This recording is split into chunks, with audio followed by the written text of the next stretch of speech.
అందరికీ welcome to my channel. అందరు ఎలా ఉన్నారు? బాగున్నారా? నేనైతే చాలా బాగున్నాను. మీరందరూ కూడా బాగుండాలనుకుంటున్నాను. ఈరోజు వ్లాగ్ ఏంటంటే మా ఆయన అయితే ముంబై వెళ్తున్నాడు. ఇంకా ఆయనకు ముంబైకి వెళ్ళడానికి కావాల్సినవన్నీ ఆయన అయితే ప్యాక్ చేసుకుంటున్నాడు. ఏమేమి ప్యాక్ చేసుకుంటున్నాడు అనేది అయితే ఇప్పుడు మనం చూద్దాము.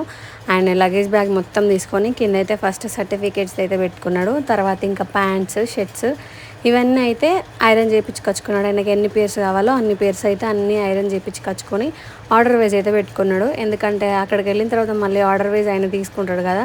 ఇక్కడ నేను చదివిన అనుకోండి ఏది దొరకదు. ఎందుకంటే నాకు అంత చదవడం మంచిగా రాదు.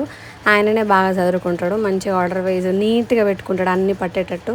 అందుకే ఇంకా ఆయన లగేజ్ ఆయననే సర్దుకుంటున్నాడు. రీసెంట్గా వెళ్ళినప్పుడు కూడా 1 వీక్ అట్లా 10 days వెళ్ళిండు. మళ్ళీ ఇప్పుడు ఒక 1 వీక్కి సరిపోనని అవి ఆయన అయితే సర్దుకుంటున్నాడు. ఇప్పుడు ప్యాంట్స్ సపరేటు, షర్ట్స్ సపరేటు. మన ఇంట్లోనే ఐరన్ బాక్స్ ఉంటే బాగుండు. కాకపోతే ఐరన్ బాక్స్ మేము తీసుకోలేదు, బయటనే ఐరన్ చేయించుకొచ్చుకున్నాడు. ఒక షర్ట్కి ఒక పేరుకి ఎంత తీసుకున్నారో మరి. ఇంటి దగ్గర ఏ షర్ట్ మీదకి ఏ పాయింట్ పేరు అయిద్ది అనేది అయితే చూసుకుంటున్నాడు. ఇట్లా చూసుకొని పెట్టుకుంటే ఇంకా ఈజీ ప్రాసెస్ కదా. అక్కడికి వెళ్ళిన తర్వాత ఈజీగా మార్నింగ్ టైంలో వేసుకొని వెళ్ళొచ్చు, ఏం హడావిడి లేకుండా. అందుకే ఇంటి దగ్గరే అన్నీ అయితే పేరు చేసుకున్నాడు. 8 pairs అట్లా. అన్నీ ఫార్మల్ ప్యాంట్స్, ఫార్మల్ షర్ట్స్ మాత్రమే. ఇంకా నార్మల్ జీన్స్ అలాంటివి అయితే అలో చేయరు. ఇవే ఖచ్చితంగా అలో చేస్తారు. అందుకని చెప్పి అయితే అన్నీ ఐరన్ చేయించుకొని మంచిగా అయితే నీట్గా పెట్టుకుంటున్నాడు. ఇప్పుడు ఈయనకు సదరడం బాగా వచ్చు. మేము ఎటన్నా ఊరికి వెళ్ళినా సరే మా బ్యాగ్ నార్మల్ 1-2 daysకి లగేజ్ అయినా సరే ఆయనే సదురుతాడు నీట్గా. నన్ను సదరమని చెప్తే నేను మొత్తం దాంట్లో కుక్కి పెడతాను, ఇంకా ఎటు పట్టకుండా. ఆయన చూడండి ఎంత మంచిగా ఆర్డర్ వైజ్ నీట్గా సదురుతాడు. బ్యాగ్ మొత్తం పూర్తి అయిపోయేసరికి కూడా చాలా నీట్గా అయితే సదురుకున్నాడు. ఆయనకు కావాల్సినవన్నీ. వాళ్ళకైతే ఫార్మల్ ప్యాంటు, ఫార్మల్ షర్ట్, ఇంకా టై, బెల్ట్, ఫార్మల్ షూస్ ఇవైతే మ్యాండేటరీ. అందుకే అవన్నీ పెట్టుకుంటున్నాడు. టై కూడా పెట్టుకున్నాడు. ఇంకా షూస్ ఏమో వేరే బ్యాగ్లో పెట్టుకుంటా ప్యాక్ చేసుకున్నాను. కర్చీఫ్స్ కూడా ఒక 2 అట్లా తీసుకుపోతున్నాడు. ఇంట్లో ఉండే మొన్న తీసుకున్నది అవే తీసుకుపోతున్నాడు. బెల్ట్లు కూడా 2 బెల్ట్లు తీసుకుపోతున్నాడు. ఒకటి నార్మల్ బట్టల మీదకి వేసుకోవడానికి, ఇంకొకటేమో వాళ్ళు ఫార్మల్ వాటి పైకి వేసుకోవడానికి అని చెప్పి. ఇప్పుడు మొత్తం లగేజ్ బ్యాగ్ సర్దడం అయితే అయిపోయినట్టే. సాక్స్లు కూడా కొంచెం లాంగ్ సాక్సెసే అలో చేస్తారు, చిన్నవి అయితే పెట్టుకొనివ్వరు. ఒక బెడ్షీట్, ఇంకా టవల్. బెడ్షీట్ కూడా వాళ్ళు ఇస్తారు, అయినా సరే మనం తీసుకెళ్ళాలి కదా అని చెప్పి అయితే తీసుకెళ్తున్నాడు.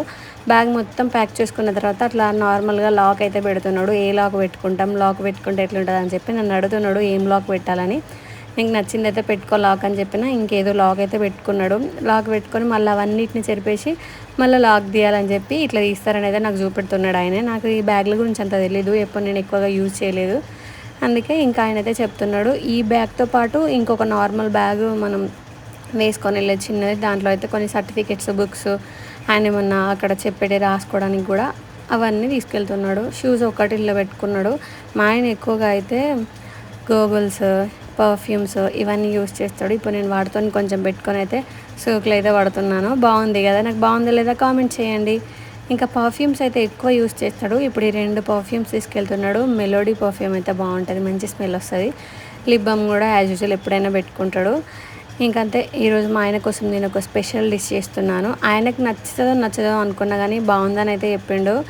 గోంగూర బాయిల్డ్ ఎగ్ కర్రీ చాలా బాగుంది, నాకైతే నచ్చింది. అంటే నేను ఆ రోజు సాటర్డే నేను తినలేకపోయినా, ఎగ్ తినలేదు, గోంగూర కూడా తినలేదు. కాకపోతే తెల్లారి తిన్నా, నాకైతే నచ్చింది. మీరు కూడా ఒకసారి ఇట్లా ట్రై చేయండి, చాలా అంటే చాలా బాగుంది. ఈ రెసిపీ అయితే నేను ఒక యూట్యూబ్ ఛానల్లో చూసే ట్రై చేసిన. గోంగూర కర్రీలాగా చేసుకొని ఎగ్స్ బాయిల్ చేసుకొని ఆయిల్లో ఫ్రై చేసుకొని వేసుకోవడమే. టేస్ట్ అయితే బాగుంది, నాకైతే నిజంగా పర్సనల్గా మస్తు నచ్చింది. ఎక్కువ పులుపులు, గోంగూర ఇట్లాంటివి కర్రీస్ ఇష్టపడే వాళ్ళకైతే ఖచ్చితంగా నచ్చుద్ది. మా వాళ్ళకి ఏంటంటే అట్లాంటివి నచ్చవు కాబట్టి వాళ్ళు ఏదో బాగుందిలే అన్నట్టు తిన్నారు. అయినా నేను అన్ని ఎఫర్ట్స్ పెట్టి చేసిన కాబట్టి మా ఆయన అయితే బాగుందని అయితే చెప్పిండు. లాస్ట్లో ఆయన ఏం రియాక్షన్ ఇచ్చాడు అనేది కూడా మీకు చూపిస్తా, మీరే చూడండి. ఈ కర్రీ వండడం అయితే నాకు కొంచెం తక్కువ ప్రాసెసే పట్టింది అనుకోవచ్చు, ఎక్కువ ప్రాసెస్ ఏం లేదు. జస్ట్ గోంగూర ఉడికిపోయిందంటే అయిపోయినట్టే. కొంచెం కారం, ఉప్పు వేసుకుంటే ఇంకా దగ్గరికి అయ్యేదాకా ఉంచితే కర్రీ రెడీ అయిపోయినట్టే. మా ఇంట్లో కొత్త కారం ఇది, మస్తు ఎర్రగా కనబడుతుంది. ఒక స్పూన్ వేసినా సరే. ఇంకా అందుకే ఒకటే స్పూన్ వేసిన కదా నేను, 1-2 స్పూన్లు వేసిన. గోంగూర ఎన్ని కట్టలు తీసుకున్నా సరే కొంచెమే అవుతుంది. మా ఇంట్లో కూడా అంతే. ఇప్పుడు నేను 2-3 కట్టలు తీసుకున్నా, అది గింతంతే అయింది చూడండి. వాళ్ళకు ఒక పూటకేమో సరిపోయింది అంతే. ఇప్పుడైతే ఉప్పు పులుపు కాబట్టి ఉప్పు కొంచెం ఎక్కువ వేసుకుంటే బాగుంటుంది. ఇదైతే కరెక్ట్ సరిపోయింది అసలు ఉప్పు కారం.